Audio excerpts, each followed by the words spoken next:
சமூக ஊடகங்களில் தற்போதைய ஹாட் டாபிக் விஜய் டிவியின் பிக் பாஸ் நிகழ்ச்சி. அதிலும் அந்த நிகழ்ச்சியின் பங்கேற்பாளர்களில் ஒருவரான ஜல்லிக்கட்டு போராட்டத்தின் போது தனது துள்ளலான கோஷங்களால் பிரபலமான ஜூலி பற்றிய பேச்சுதான் கடந்த சில நாட்களாகவே நெட்டிசன்களுக்கு தீனி.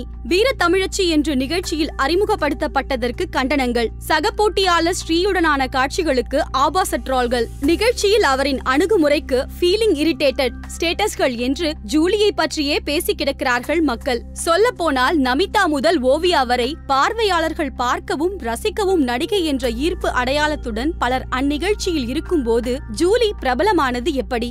எல்லாரும் தான் போராட்டத்துக்கு போனோம், 2 நாள் கோஷம் போட்டதுக்கு கொஞ்சம் அழகா இருக்கிறதுனால இந்த மேடையா என்ற பொறாமை ஒரு தரப்பினருக்கு, ஐ இந்த பொண்ணா என்று நட்சத்திரங்களுக்கு மத்தியில் நம்மிலிருந்து ஒரு பெண் சென்றிருக்கும் மகிழ்ச்சி ஒரு தரப்பினருக்கு. இதுவரை கூட பிரச்சனை இல்லை. இந்நிலையில் நிகழ்ச்சியின் அடுத்தடுத்த காட்சிகளில் அந்த பெண் தான் நினைத்ததை பேச செய்ய பெண்களின் நடத்தை பற்றி தங்களின் அழுக்கான பார்வையில் மீம்ஸ் ட்ரோல்ஸ் போட்டு பொழுதுபோக்கும் பொறுப்புள்ள கிரியேட்டர்கள் ஜூலிக்கு நெகட்டிவ் பப்ளிசிட்டி கொடுக்கும் வேலையை செய்ய ஆரம்பித்தார்கள். அதை பார்த்து சிரித்து ரசித்து பகிர்ந்த அனைவருமே அதை ஆமோதிப்பவர்களாக ஆனார்கள். ஜூலி மெரினா போராட்டத்தின் போது தனக்கு கிடைத்த வெளிச்சத்தின் தொடர்ச்சியாக வந்த பிக் பாஸ் வாய்ப்பை பயன்படுத்திக் கொண்டார்.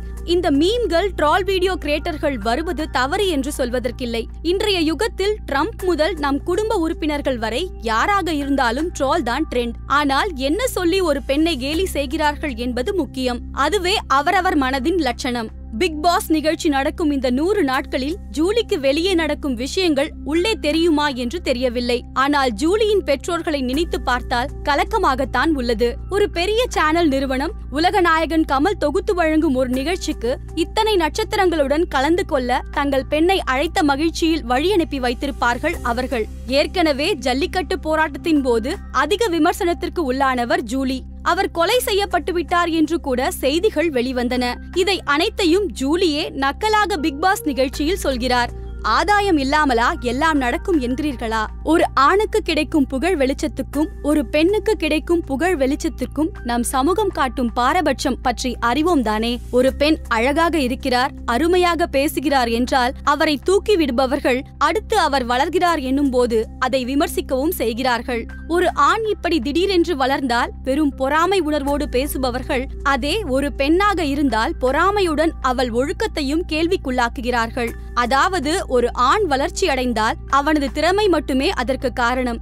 அதுவே ஒரு பெண்ணுக்கு கிடைக்கும் வளர்ச்சிக்கு அவள் திறமை மட்டும் காரணமாக இருக்க முடியாது என்கிற கீழ்த்தரமான எண்ணம் புரையோடிய சமூகம் இது. நடிகைகளை விட நம்மில் ஒருத்தியாக சென்றிருக்கும் அந்த பெண்ணின் மீது ஆதிக்கத்தை செலுத்துவது என்பது வீட்டு பெண்களின் மீது செலுத்தும் அதிகாரத்தின் நீட்சி தரும் சந்தோஷமாக ஆண்களுக்கு இருக்கிறது.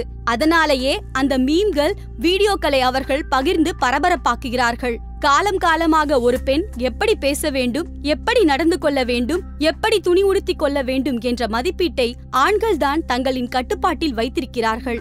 இவர்களின் விதிகளுக்குள் ஒரு பெண் நடந்து கொண்டால் அவளை போற்றுவார்கள். இவர்களின் மதிப்பீட்டை மீறினால் அவளின் ஒழுக்கத்தை கேள்விக்குள்ளாக்குவார்கள். இந்த ஆணாதிக்க மனநிலைதான் இன்றைய நவீன சமூக வலைத்தளத்தில் பிரதிபலிக்கிறது. மேலும் இது போன்ற செய்திகளை தெரிந்து கொள்ள சுட சுட சேனலை சப்ஸ்கிரைப் செய்யுங்கள்.